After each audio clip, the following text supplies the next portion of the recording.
네, 오늘 본문은 29장, 사무엘상 29장을 읽었는데요. 29장을 읽었는데 지난주 28장에 조금 덜 끝난 것이 있었던 걸로 압니다. 여러분 혹시 기억하십니까? 기억 안 하십니까? 네, 우리 지난주에 숙제가 하나 남아 있었죠.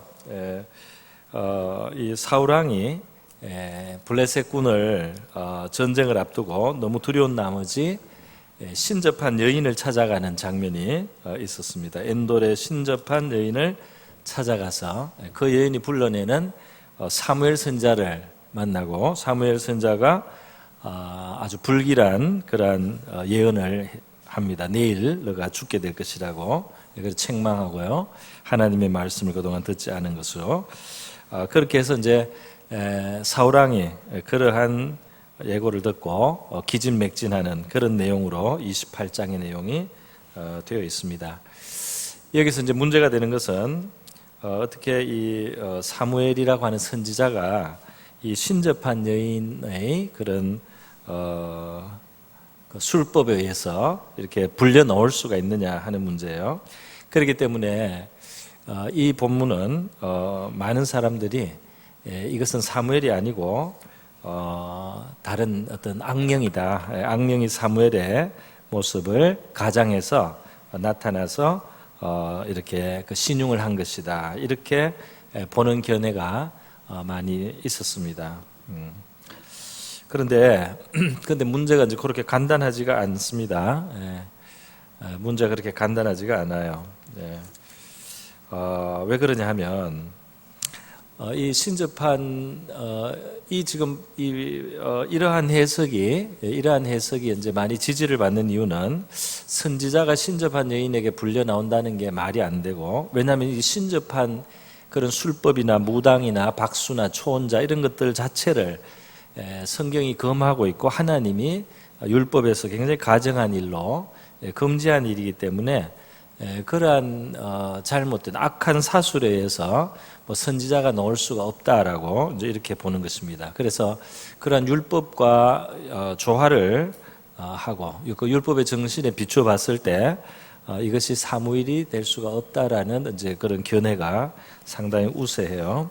우세했었습니다. 그런데 이제 본문을 가만히 보고 또 새로운 해석들이 또 자꾸 주장이 되면서요, 또 반대로 볼 수 있는 면도 사실 있다는 것입니다. 저는 오늘 이 시간에 정답을 딱 떨어지게 여러분에게 드린다기보다 양쪽의 이야기를 좀 설명을 하고 그 근거에 대해서 좀 말씀을 해서 여러분이 조금 더 생각해 볼 수 있도록 그렇게 말씀을 좀 해보겠습니다. 물론 제 이야기를 듣다 보면 또 어느 정도 여러분이 어떤 부분에 동의가 되실 수 있을 것 같아요. 그래서 율법에 금한 이 신접, 초혼, 무당, 박수의 일의 기준을 강하게 우리가 볼 때는 이것을 사무엘이라고 인정하기 어렵다. 우리는 그러한 사술을 지지하지 않지 않습니까? 하나님은 그런 사술을 악하다고 하시고 이스라엘에서 없애라고 했는데 그 사술이 통하는 것처럼 되면은 말이 안 되지 않습니까? 그래서 불려 나온 것은 사무엘일 수가 없다. 선지자가 귀신 부르는 사람에게 이렇게 호명을 받아서 나올 수 없다 하는 것이 이제 거기에 힘을 얻죠. 그 힘을 얻는 근거입니다. 그런데 그 반대의 또 측면에서 우리가 볼 수가 있습니다. 그것은 뭐냐면 이 신접자가 이제 불러냈는데 그 불려 나온 존재가 말이죠. 불려 나온 존재를 이 사무엘상 28장에서는 정확하게 사무엘이라고 기록을 하고 있다는 거죠. 그 나온 영을 그냥 영이다 이렇게 표현을 안 하고 정확히 사무엘이라고 이렇게 표현을 한다는 것입니다. 그래서 예를 들면 12절에 여인이 사무엘을 보고 이렇게 돼 있죠. 또 15절에도 사무엘이 사울에게 이르되 그렇게 돼 있습니다. 또 16절에도 사무엘이 이르되 꾸중을 합니다. 그렇게 말씀을 계속하고 또 20절에 가면 사울이 갑자기 땅에 완전히 엎드리지니 이는 사무엘의 말로 말미암아 심히 두려워함이요 그렇게 돼 있어요. 그래서 여러 번 그 나온 존재를 정확하게 이름을 사무엘이라고 이렇게 호명을 한다는 것입니다. 이게 전지적 작가 시점 좀 어렵습니까? 이 글을 쓸 때 지금 그냥 사울이라든지 신접한 여인의 관점에서 사무엘이라고 생각되는 존재 그 영으로 표현을 하지 않고 그냥 이 성경 자체가 그 존재를 사무엘이라고 자꾸 이름을 그렇게 불렀다는 사실입니다. 그래서 사무엘일 수 있다는 가능성을 많이 사실 가지는 거죠. 더군다나 또 중요한 것은 그 나온 그 사무엘이 한 말 그대로 그의 말에는 틀린 내용이 전혀 없다는 사실이죠. 그가 꾸짖는 사울 왕을 꾸짖는 내용이 전혀 그 사실하고 부합을 하는 것입니다. 그래서 지금 하나님은 너의 대적이 되셨다는 것과 그 다음에 너 나라를 하나님께서 다윗에게 주셨다는 것과 그 다음에 또 하나님께서 너가 이런 아말렉을 진멸하라는 그런 하나님 명령을 어겼다는 거, 그런 일이 있었다는 거, 잘못을 다. 그리고 19절에 가면 여호와께서 이스라엘을 너와 함께 블레셋 사람의 손에 넘기시리니 내일 너와 내 아들들이 나와 함께 있으리라. 너와 내 아들들이 내일 죽는다는 이 말이 이제 그대로 성취가 되었어요. 그 전투에서 길보아 전투에서 사울 왕이 죽고 그의 아들들도 다 죽었습니다. 그러니까 그 나타난 존재의 말에 그대로 다 이루어졌다는 사실이죠. 어떻게 이렇게 될 수 있느냐 말이죠. 그래서 이럴 경우에 우리는 이제 특별한 케이스가 있다는 것을 한번 생각해 볼 수가 있습니다. 예를 들면은 민수기에 보면은 발람 선지자가 나오는데요. 발람 선지자가 하나님과 원래는 교통이 있는 선지자지만 잘못된 욕심, 탐심을 가지고 모압 왕 발락의 부탁을 듣고 이스라엘을 저주하려고 작정을 했어요. 그 뇌물을 자꾸 받으니까 이 사람이 원래 하나님의 신에 감동되는 사람이 맞는데도 불구하고 이 사람이 그 모압 왕이 원하는 대로 자기에게 많은 이 보상을 해주고 어떤 은금의 그런 물질을 주고 그리고 또 높은 자리를 약속하고 하는 이 모압 왕의 마음을 만족시키기 위해서 이 사람이 노력을 했습니다. 이 사람이 이스라엘을 저주하려 하다가 안 되니까 나중에는 이스라엘을 타락시키는 방법까지 모압 왕에게 알려줘요. 그래서 여인들을 통해서 이스라엘이 모압의 제사에 사람들을 초대해서 제사에 함께 드리게 하고 그 다음에 음행을 범하게 해가지고 이스라엘이 하나님 앞에 범죄하게 해가지고 이스라엘이 하나님의 어떤 진노를 사게 하는 그런 아주 악한 방법을 모압 왕에게 알려주는 아주 마음이 삐뚤어지고 잘못된 사람입니다. 그런데 이 발람 선지자 이야기를 보다 보면은 여러 가지 놀라운 점들이 있습니다. 그 하나는 뭐냐면 발람 선지자가 이스라엘을 저주하려고 작정을 하고 사실은 이 이스라엘 진영을 산 위에서 보면서 저주를 하려고 입으려면 저주가 안 나오고 축복의 말이 나오는 거예요. 그것이 한두 번이 아닙니다. 그래서 그 이스라엘을 바라볼 때 축복의 말이 자기에게 영감이 되는 걸 알고 이 사람이 나중에는 이스라엘 쳐다보지 않고 험한 곳으로 가서 이스라엘 쳐다보지 않고 제사만 드리고 피 흘리고 이게 번제를 드리고는 또 이 저주를 하려고 영감을 발동시키는데 계속해서 끝까지 축복의 말만 나옵니다. 그러니까 그 뭐냐면은 발람 선지자 자신은 마음이 이미 잘못되어 있어요. 탐심에 의해서 붙들려 있습니다. 그러니까 악한 그런 마음을 가지고 있어요. 하나님의 선한 도구가 될 수가 없는 존재죠. 그럼에도 불구하고 그냥 하나님이 그 사람에게 강권적으로 그 사람의 입에 축복의 말을 하도록 그렇게 쓰신 겁니다. 그러니까 이 사람은 아무리 저주를 하려고 해도 하나님은 축복의 말을 선언하게 하는 도구로 이 발람 선자를 그냥 사용해 버렸어요. 그러니까 악한 자도 하나님의 선한 목적을 위해서 도구로 사용될 수 있다는 그런 하나의 경우를 우리가 보게 되는 거죠. 뿐만 아니라 발람 선자가 원래 그 타고 가던 나귀가 있습니다. 나귀를 타고 가는데 이 나귀가 가다가 천사를 보게 돼요. 사람의 눈에는 안 보였는데 나귀의 눈에 보였습니다. 그래서 나귀가 그 앞으로 가면 천사가 칼을 빼들고 섰으니까 이제 하나님이 발람 선지자의 가는 길을 싫어한다는, 기뻐하지 않는다는 이제 그 표정으로 천사가 칼을 빼고 앞에 섰어요. 그런데 이 나귀가 자기 눈에는 천사가 보이니까 피하려고 이 주인이 자꾸 가라고 하니까 이 옆으로 담벽으로 붙어가지고 주인의 그 다리를 담벽에 막 박았습니다. 막 거기에 마찰시키고 문질렀어요.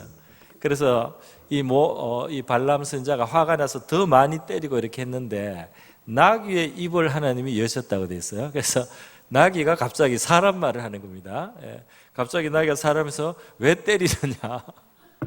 그래서 발람이 네가 말을 안 듣고 지금 내 다리를 이렇게 담벼락에 비비기 때문이다 말이지. 내가 당신 말을 안 들은 적이 있냐 이제까지. 이렇게 나귀가 말하고 하나님이 이 발람 선지자의 눈을 열어서 천사가 칼 빼고 선 거를 보게 했어요. 그러니까 이게 나귀가 사람하고 대화를 할 어떤 대상은 아니죠. 전혀 그런 존재가 아니지만 하나님이 이 발람을 깨우치기 위해서 사실은 말이 안 되는 존재를, 도구를 그냥 사용하시는 것이죠. 그래서 하나님이 하실 말씀을 그 나귀를 통해서 이제 들을 수 있도록 그렇게 하셨다 볼 수 있습니다. 그러니까 말이 안 되는 도구, 심지어 악의 도구도 하나님이 어떨 때 이 하나님 자신의 뜻을 나타내는 도구로 쓸 수 있는 경우가 있다는 사실을 우리는 이제 볼 수가 있죠. 그런 관점에서 본다면 이 엔돌에 신접한 여인이 사술을 썼을 때 그 선지자가 사술에 의해서 어쩔 수 없이 끌려 나오는 그런 수준이 아니고 사울 왕이 하나님의 뜻을 묻는 마지막 단계에서 그 사람이 망가질 대로 망가진 것이죠. 자기가 쫓아냈던, 원래 자기도 신접한 자들은 안 된다는 것을 알고 쫓아낸 적이 있었습니다만은 이제는 신접한 자를 찾아와서 내일의 자기의 운명을 묻는 이런 비참한 신사가 되었을 때 하나님이 마지막으로 그 신접한 여인의 사술이지만 하나님이 그 사무엘을 보내서 그에게 하나님의 그냥 말씀을 사무엘이 전할 수 있게 하셨다라고 볼 수 있는 여지가 많이 있다는 것입니다. 이러한 그 견해를 오늘 본문에서 또 하나 약간 더 보충할 수 있다면 어디가 있느냐면 오늘 본문 아니네요. 지난주 본문인데요. 11절 12절 28장 11절 12절에 보면 이제 사울 왕이 이 신접한 여인에게 그 사무엘을 불러 올리라 하는 이제 그 요구를 하지 않습니까? 여인이 이르되 내가 누구를 내게로 불러 올리랴 하니 사울이 이르되 사무엘을 불러 올리라 하는지라 그랬어요. 그러니까 지금은 이 변장을 하고 왔기 때문에 여인은 사울 왕이 지금 자기를 찾았다는 걸 모릅니다. 그래 모르기 때문에 그런 술법으로 영혼을 부르기 위해서 왔다는 걸 알고는 사실 거절을 했었어요. 사울 왕이 그런 신접한 자들을 다 죽이려고 해서 내가 이렇게 피해 왔는데 나를 죽게 하려고 네가 그런 부탁을 하느냐, 이렇게까지 거절을 했었습니다. 앞에. 그런데 지금 모르니까 그런데 간곡히 이제 부탁을 하니까 누구의 영혼을 내가 부를까 하니까 사무엘을 불러 올리라고 사울이 말을 합니다. 그죠? 그래서 이 12절에 보면 이제 여인이 사무엘을 아마 부르려고 했던 것 같아요. 시도를 했는데 12절이 약간 이상하죠. 여인이 사무엘을 보고 큰 소리로 외치며 사울에게 말하 이르되 당신이 어찌하여 나를 속이셨나이까? 당신이 사울이시니이다. 그렇게 말하지 않습니까? 그죠? 그래서 요 뒤로 보면 이제 그 사무엘의 영이 올라오고 그 이제 겉옷을 입은 어떤 노인이 온다고 이렇게 말을 했을 때 이제 사울 왕이 그 사무엘 앞에 엎드리는 장면이 나오는데요. 이제 문제는 여기 조금 이상한 느낌이 있습니다. 지금 사무엘을 불러 올리라 했는데 바로 사무엘이 나타나면서 여인이 갑자기 자기에게 그 부탁한 사람의 정체를 갑자기 알게 되는 거예요. 사울왕이 아니 당신이 바로 사울왕이다 이렇게 하지 않습니까? 그러니까 지금 사무엘이 나타나면서 갑자기 뭔가 이 여인이 평소에 경험한 거하고 다른 상황이 일어난 겁니다. 평소에 이 여인이 경험했던 어떤 귀신을 부르면 어떤 잡신들이 뭐 어떤 변장을 해서 나타났든지 하여튼 나타나서 무슨 말을 하고 이렇게 했어서 그렇게 하면 되는 건데, 지금 사무엘이 딱 등장을 했을 때 이 여인은 갑자기 놀라고, 그리고 원래 자기는 부르려고 한 사람이잖아요. 그런데도 놀라고, 그 사무엘뿐 아니라 자기에게 그 사람을 불러달라고 한 이 사람, 바로 변장한 사울왕의 정체까지 갑자기 깨닫는 거예요. 그게 좀 이상한 일입니다. 그러니까 이때 갑자기 무슨 일이 일어난 거예요. 그래서 이 갑자기 어떤 진실이 갑자기 드러난 거예요. 갑자기 모든 것이 사실이 확 드러나면서 이 여자가 자기에게 지금 말하고 요구한 사람이 사울왕이고 이 사무엘이다는 이것이 이제 갑자기 계시가 됐기 때문에 이 여자가 놀란 것이다. 이렇게 추측을 우리가 해볼 수 있습니다. 이제 그런 의미에서 제가 지금 설명드린 쪽은 무게를 어느 쪽으로 약간 했어요. 그러나 저는 이거를 100% 말하고 싶지는 않고요. 여러분도 제가 설명한 설명을 듣고 한번 판단해 보십시오. 왜 옛날 분들은 이것이 사무엘일 수 없다라고 그렇게 강하게 이거를 보려고 했느냐 하면 이해가 충분히 돼요. 혹시라도 사술이 통하는구나. 혹시라도 정말 사울이 급해서 사무엘을 만나려고 했더니 그 신접한 여인을 통해서 사무엘이 불려왔구나 했을 때 굉장히 안 좋은 영향을 받을 수가 있습니다. 안 좋은 영향을 사람들이 받을 수 있어요. 그 무당도 제대로 뭔가 역할을 할 때가 있구나. 이렇게 되면 안 되지 않습니까? 그죠? 이렇게 되면 안 돼요. 그렇기 때문에 이것을 굉장히 두렵게 여기고 이것이 사무엘일 리 없다라는 그러한 설명을 하는 것이 훨씬 안전하게 여겨졌습니다. 그래서 이해가 돼요. 그러나 이것이 사무엘이라고 할지라도 신접한 여인을 찾아간다든지 박수무당을 찾아가는 것이 하나님이 금하시고 큰 죄가 되고 정말 하나님이 그렇게 두지 말라고 한 아주 강력하게 금한 그 하나님의 금지는 조금도 변화가 없습니다. 이게 진짜 사무엘에게 낫다고 해서 그 율법이 조금이라도 취소가 된 것은 아니죠. 그리고 우리가 신접한 자를 찾아가서 미래에 대해서 물어도 되는 이유가 전혀 이것이 정당화를 해주지 않는다 이 말입니다. 정당화를 전혀 해주지 않는다는 사실을 우리가 알아야 돼요. 실제로 이렇게 해서 그 사무엘의 내일 일어날 예언을 들은 사울은 어떻게 됐습니까? 그 가장 불길한 예언을 들었잖아요. 내일 너는 전사한다. 네 자식들과 함께 다 죽는다는 들을 수 있는 최악의 미래에 대한 예고를 들었어요. 그리고 그 이야기를 듣자마자 완전히 기운이 다 빠지고 탈진이 되어서 쓰러져야 됐습니다. 그 정도로. 그러니까 자기의 뜻대로 사무엘을 불러 올렸지만은 그것이 자기에게 무슨 도움이 되고 무슨 그것이 유익이 된 것이 있습니까? 전혀 없잖아요. 자, 여러분, 그래서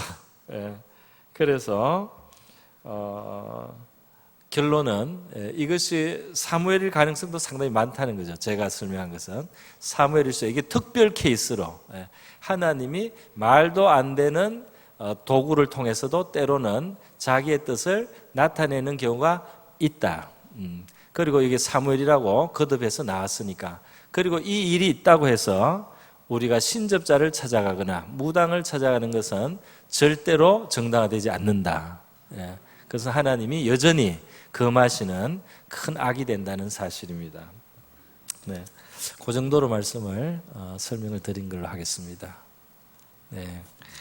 그러면요, 오늘 본문 간단하게 설명을 드리겠습니다.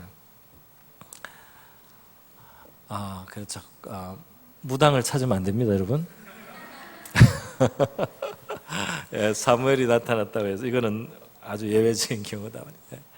자, 오늘 29장에서는요, 제가 아주 그러면 간단하게 포인트를 요약해서 말하겠습니다. 지금 이것이 이제 사울 왕이 결국 전사하는 큰 전쟁에 이스라엘과 블레셋 민족 사이에 큰 전쟁인데요. 지금 이제 상황이 묘한 것은 뭐냐면 사울은 두려워서 신접한 여인을 찾을 정도로 블레셋이 아주 단단히 큰 전쟁을 일으킨 겁니다. 그리고 지금 상황의 문제는 뭐냐면 다윗이 지금 블레셋에 망명을 해 있는 거예요. 망명을 해 있고 블레셋은 어떤 구조냐 하면은 큰 도시 5개가 중심 도시가 있습니다. 아스돗, 에글론, 아스글론, 가사, 가드 5개의 도시가 있는데 이것이 서로 연합해 있는 연방으로 되어 있는 것이 블레셋이에요. 그리고 이 큰 도시들 주변에 있는 땅들, 지방 어떤 그 시골들도 이제 블레셋 지역인 거죠. 그래서 다윗은 이 5개 도시 각각의 그 도시가 다 왕이라고 합니다. 아스돗 그 도시의 왕이 있고 에글론의 왕이 있고 그래서 서로 연맹을 맺고 있는 거예요. 그렇기 때문에 한 왕이 나서도 다른 도시의 그 왕들 방백이나 수령이라고 말할 때 이 사람들의 권한도 상당히 큰 겁니다. 그러니까 아주 독재적으로 할 수 있는, 그러니까 한 사람을 정점으로 황제처럼 일사불란한 것이 아니고 합의가 되고 서로 뜻이 모여야 움직이는 것이 이 블레셋의 그 상황이에요. 그래서 여러분이 이해가 될 겁니다. 그 5개 도시 중에 가드라고 하는 도시, 예루살렘보다 저 밑에 있는 가드라고 하는 그 블레셋 도시의 왕 아기스에게 이 다윗이 지금 망명을 해 있는 거예요. 그 망명해 간 모습이 27장에 있죠. 그래서 가드 그 밑에 더 남쪽에 있는 시글락이라는 성읍, 지방 시골 마을을 하나 얻어서 다윗이 그 땅을 얻어서 이제 살은 것입니다. 거기서 살면서 다윗이 아주 그 아기스하고 관계를 잘 가졌어요. 그래서 정말 예전에 한번 블레셋에 망명을 했을 때는 블레셋의 다른 그 장군들이 저 골리앗을 죽인 사람이다 해가지고 막 굉장히 다윗을 아주 생명이 위험한 상황이 벌어졌을 때 다윗은 그때는 미친 사람 흉내를 냈습니다. 침을 흘리고 담벼락에 막 성문짝에 걸쩍거리고 미친 사람 흉내를 내서 간신히 살아나왔어요. 그런데 이 두 번째 또 간 겁니다. 근데 왜 갔느냐? 사울왕이 너무 못 살게 하니까. 차라리 그렇게 위험했던 블레셋에 또 가는 거예요. 말이 안 되지 않습니까? 거기도 죽을 뻔해가지고 살아나온 곳인데 얼마나 사울에게 시달리는 게 힘들었던지 그 블레셋을 또 찾아갔단 말이에요. 두 번째로. 근데 또 찾아갔는데 다행히 이번에는 받아들여졌어요. 그리고 다른 말이 별로 없어요. 다른 사람들이. 그래서 시글락이라는 동네 하나까지 없고 잘 지낸 겁니다. 뿐만 아니라 사무엘상 27장 그 뒤쪽에 보면은 이 다윗이 그 시글락에서 가만히 있지를 않고요. 그 남쪽 지방으로 내려가서 어떤 민족들을 공격을 합니다. 거술, 기르스, 아말렉 27장 8절에 보면 나와요. 그것을 공격해서 그 사람들의 물품을 다 전리품으로 뺏어와요. 그리고는 아기스 왕한테는 거짓말 보고를 합니다. 뭐라고 했냐면 그 이스라엘 남쪽 지방의 지역을 내가 침략해서 거기에서 빼앗아 왔다, 노력해 왔다 이렇게 했어요. 그러니까 아기스 입장에서 볼 때는 이스라엘을 떠나온 다윗이 이제 완전히 내 쪽 사람이 되어서 옛날 자기 동족을 지금 침략해가지고 노략물을 뺏어왔다 이렇게 하고 더 믿고 신뢰를 하게 됐습니다. 그렇게 상황이 그렇게 됐어요. 상황이 이해되십니까? 좀 복잡하나요? 다윗은 그렇게 지내고 있는 거예요. 가드 왕 아기스 밑에서 마을 하나 얻고 가끔 나가서 사실은 이스라엘 민족에게 해가 되는 민족을 쳐부수는 거예요. 그러면서 이스라엘을 쳐부쉈다고 하고 보고를 하니까 아기스는 다윗이 이제 자기 동족하고는 계속 원수가 되니까 이제는 절대적으로 내 부하가 되겠다 하고 안심을 하는 겁니다. 그런 상황이에요. 그런데 문제는 바로 이런 상황에서 블레셋과 지금 그 이스라엘이, 사울 왕의 이스라엘이 큰 전쟁이 붙게 됐다는 것이죠. 블레셋은 아벡이라는 지역으로 총집결을 하고, 그다음에 이스라엘 모든 군대는 이스르엘이라고 하는 지역에 총집결을 해서 이제 크게 한 판을 붙게 된 겁니다. 크게 한 판을 붙게 될 때 아기스, 이 5개 도시 왕국 중에 하나인 이 가드 왕 아기스도 당연히 거기에 함께 하고 있고요. 그리고 아기스는 자기가 그렇게 믿고 신뢰하고 자기에게 그 신뢰를 준 그 다윗을 데리고 가고 싶어 하는 거죠. 이 다윗이 충성되고 그동안 이스라엘하고도 오히려 싸우고 했기 때문에 이제는 이 다윗이 아주 큰 용사로서 나에게 도움이 된다 하고 다윗과 다윗의 사람들 몇백 명 있지 않습니까? 600명. 그들을 이 블레셋 군대 안에 포함시켜서 전쟁에 나가는 거예요. 자, 여러분, 이것이 지금 어떤 상황입니까? 이게 굉장히 사실은 굉장히 문제가 심각한 상황이죠. 보세요. 다윗은 아기스 왕에게 너무 신뢰를 받고 안전한 땅을 얻고 잘 속여서 더 신뢰를 얻고 그렇게 했는데 그것이 이제는 자기 목을 딱 조입니다. 그게 자기 목을 딱 조이는 거예요. 이제는 아기스 밑에서 자기 동족 이스라엘을 치는 블레셋 군의 일원이 되어서요, 전쟁을 내일 벌여야 될 상황이 된 겁니다. 그런데 거기서 빠져나올 수 있는 어떤 핑계를 만들어낼 수가 없어요. 이 상황에서 그 핑계를 댈 수 없는 그런 상황이에요. 그 블레셋의 다른 도시의 왕들, 방백들이나 이런 사람들은 문제 제기를 그때 이제 합니다. 그러나 아기스는 이제 적극적으로 다윗을 변호하겠죠. 다윗이 그동안 어떻게 해왔는가, 얼마나 다윗이 자기에게 충성되었느냐, 그에게는 허물이 전혀 없다, 이렇게 했어요. 만약에 이때 아기스의 말이 설득력을 가져서 이겼으면 블레셋의 다른 도시 왕들이 마음이 좀 부드러워서 아기스 왕을 한번 받아줬으면 다윗은 망하는 겁니다. 왜 그래요? 내일 블레셋의 한 부대가 되어서 이스라엘 군사들을 쳐 죽여야 돼요. 전쟁터에서. 그래서 이스라엘 사람들의 생명을 그가 해치고 피를 흘리고 나면 그 다음 어떻게 됩니까? 이 다윗이 이스라엘의 나중에 왕으로 될 수가 있겠습니까? 이 사람이 나중에 이스라엘에 돌아가서 사울 왕이 죽은 다음에라도 그를 왕으로 이스라엘 민족이 받아들일 수가 있겠느냐는 거죠. 그건 안 되는 거죠. 그래서 지금 다윗은 말이죠, 왕의 약속을 날리게 되는 상황이 벌어졌습니다. 그가 블레셋에 잘 들어가서 정착을 하고 신뢰를 받고 꾀를 많이 써서 안전을 확보한 것 같은데 나중에 딱 보니까 모든 것을 날릴 상황이 딱 되어버렸어요. 사실 하나님께서는 앞에 다윗이 사울 왕에게 시달려서 모압으로 도망을 갔을 때 가시라고 하는 선자를 보내서 유다 땅으로 돌아가라고 한 적이 한 번 있습니다. 그러니까 고생을 해도 이스라엘에 들어가서 하라는 하나님의 뜻이 한번 나타난 적이 있어요. 이전에 블레셋에 갔을 때는 가자마자 바로 위험을 당해서 죽게 됐는데 미친 척해서 기지를 발해서 살아나왔던 것입니다. 그래서 하여튼 그 이방에 가는 것이 그렇게 하나님의 뜻이 아닌 것 같은 상황이지만 워낙 힘이 드니까, 워낙 사울이 추적하는 게 집요하니까 그것이 너무 는더리가 나가지고 결국 다시 선택한 그 블레셋 땅에서 안정을 얻고 어떤 장기에도 통하고 말이죠.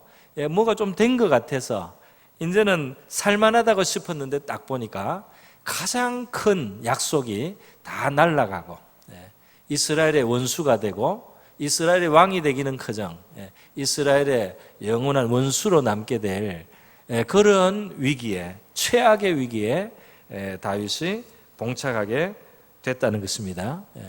그래서 다윗이 꾀를 많이 부리고 많이 수단을 부렸지만 그것이 자성자박이요. 그다음에 정말 자기 함정에 자기가 빠진 꼴이 되었어요. 이런 일을 겪었기 때문에 다윗은 아마 그 이후에 더 하나님 앞에 많은 일을 더 묻고 기다리고 응답을 구하는 사람이 되지 않았을까 싶은 생각이 있습니다.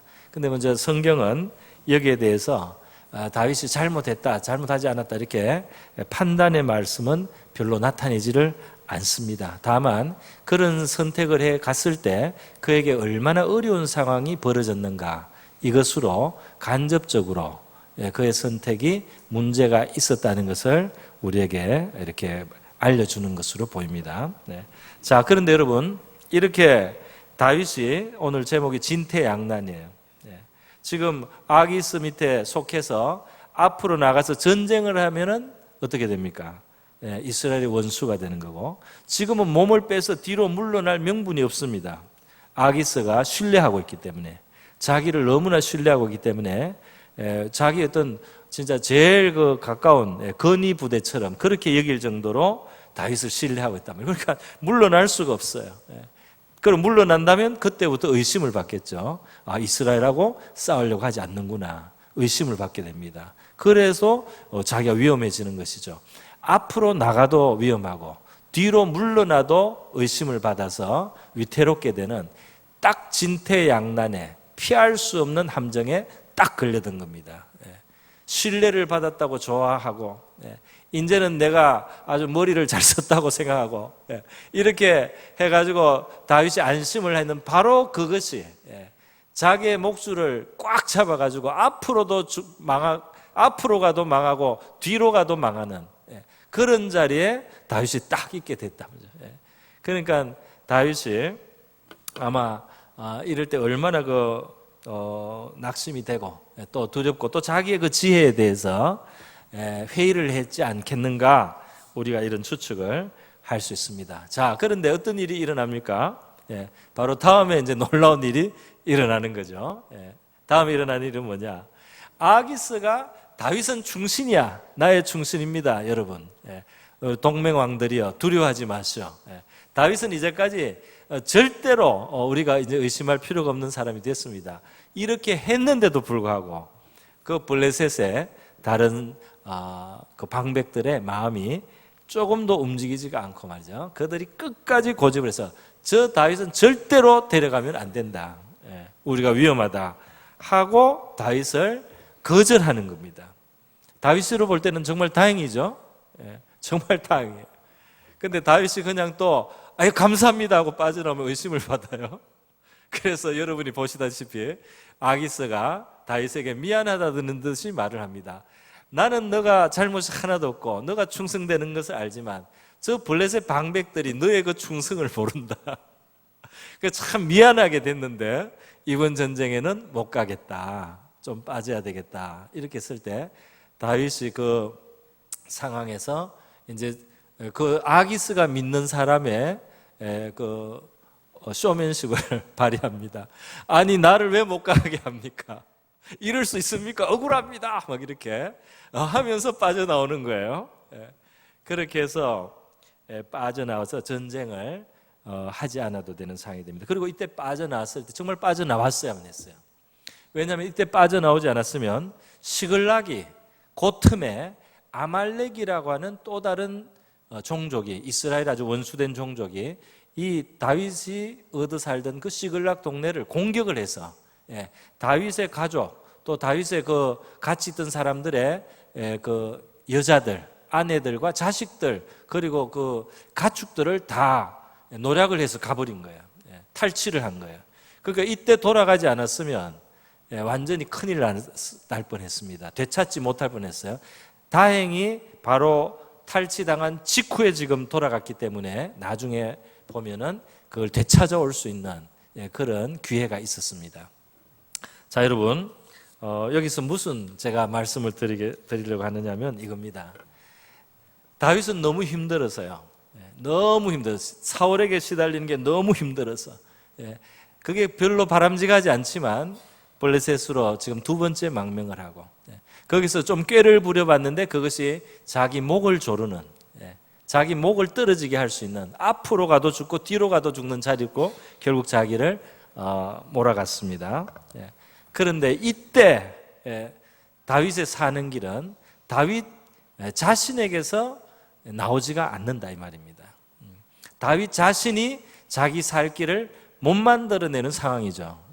큰일 날 상황인데 이때 순전히 다윗이 계획하지도 않고 다윗이 노력하지도 않고 다윗이 뭐 어떻게 한 것이 아닌, 조치한 것이 아닌 순전히 바깥에서 보이지 않는 하나님의 손이 움직여줘서, 그 환경 속에 움직여줘서 이 다윗이 망할 수밖에 없는 그 자리에서 건짐을 받았다는 사실입니다.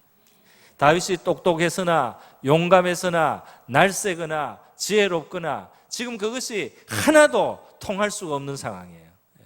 그런데 순전히 외부적으로 하나님이 역사해 주셔서 이 사람이 이 위기를 모면한다 이 말입니다.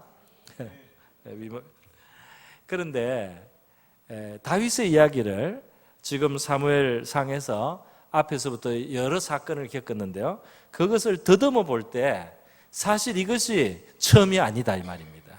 이게 처음이 아니에요. 23장에 보면은 마온 황무지라는 곳에 다윗이 있을 때 그때 사울왕이 너무나 가까이 추적을 했고 다윗은 지쳐 있었고 피할 길이 없고 바로 산 이쪽 저쪽에서 서로 숨바꼭질을 막 하는 이 상황에서 다윗이 거의 죽게 된 상황이 한 번 있었습니다. 그때 그 문제가 어떻게 해결됐습니까? 다윗의 노력이나 술책이나 꾀나 뭐 이것이 아니에요. 보이지 않는 하나님이 그때도 한번 움직였어요. 갑자기 블레셋이 쳐들어온 그 소식이 사울왕에게 당도를 해서 사울왕이 다 잡게 된, 도간에 든 쥐처럼 된 이 다윗을 눈앞에서 놓고 블레셋과 싸우기 위해서 뒤돌아간 사건이 사무엘상 23장에 있다 이 말입니다. 그때도 다윗이 할 수 있는 일은 없었어요. 순전히 하나님이 구출해 주신 겁니다. 그런데 그것이 또 한 번 있습니다.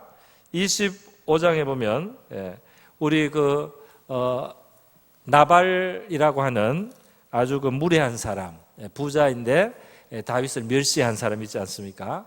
그 나발이 다윗이 말하자면 자원해서 그 나발의 양떼를 지켜주고 그 양털 깎는 날 좀 먹을 것을 얻으려고 사람을 보냈더니 요즘에 주인의 집에서 도망쳐 나간 종들이 많다다 하는 아주 모독을 하고 정말 하나도 떡덩이 하나도 나눠주지 않고 멸시를 해서 천대를 받아서 다윗이 그것을 보고를 받고 너무나 분노가 일어나서요 칼을 뽑고 400명 데리고 나발을 죽이려고 갔죠. 그런 적이 있습니다. 이때 이 다윗으로서는 어떤 큰 무리의 지도자고 또 그 사람들의 생명을 양식을 확보해야 되는 것도 있고 그 앞에서 자신의 자존심도 있고 한순간에 말이죠 이성을 잃었어요. 그래서 이스라엘 사람인 그 나발을 그쪽을 다 멸절시키기 위해서 칼을 뽑고 달려나간 것입니다. 그래서 그대로 아무 일도 없었으면 다윗은 폭력배처럼 된 거예요. 자기가 억지로 일을 해주고 보상을 안 준다고 그 사람을 피를 흘리고 그걸 뺏어 오면은 이건 강도가 되지 않습니까? 이거는 조폭이 되는 거죠. 그 조폭으로 떨어질 뻔한 겁니다. 그럴 때 만약에 그런 일이 있게 되면 역시 다윗은 이스라엘의 왕으로 그를 세우려는 하나님의 그 뜻에서 너무나 멀어지고 마는 거죠.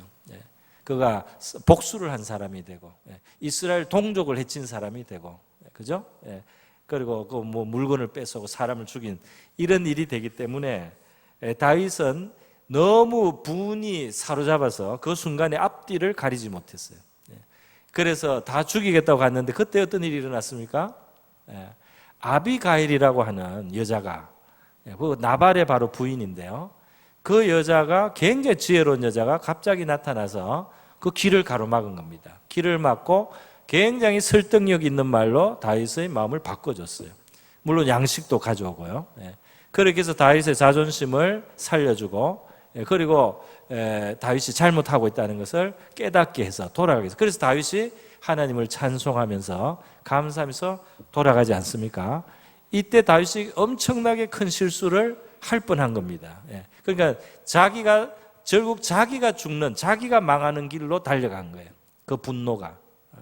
나를 못 오간 사람을 내가 복수하겠다고 달려갔지만 그 나발의 목을 치는 순간 다윗의 왕관이 깨지는 겁니다.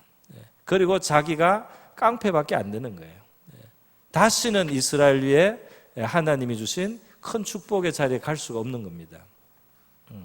그런데 그것을 다윗 자신이 계획한 것도 아니고 생각해낸 것도 아니고 조치한 것도 아니고, 전혀 자기는 생각도 안 한 그 지혜로운 한 여자가, 보이지 않는 하나님이 그렇게 인도해 준 것이겠죠.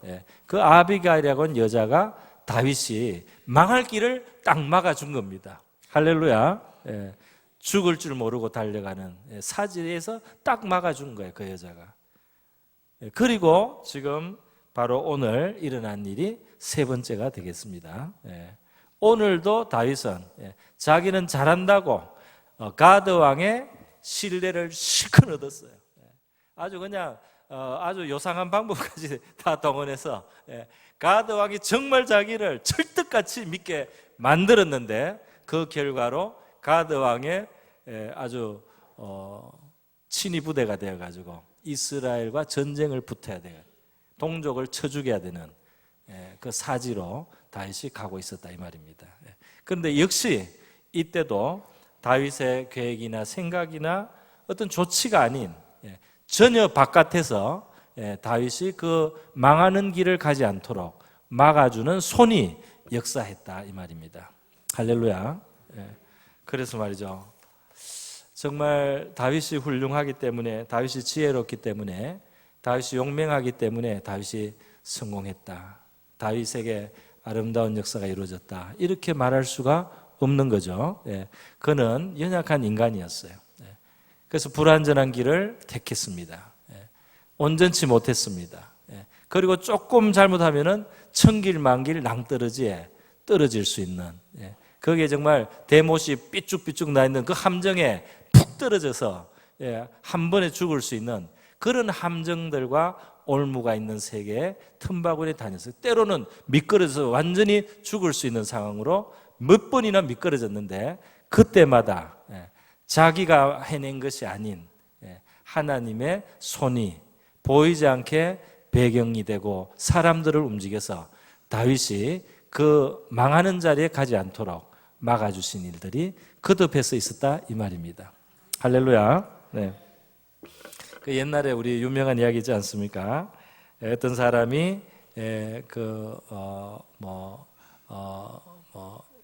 환상으로 예수님과 자기가 같이 모래 해변을 걸어가는 발자국을 봤단 말이죠.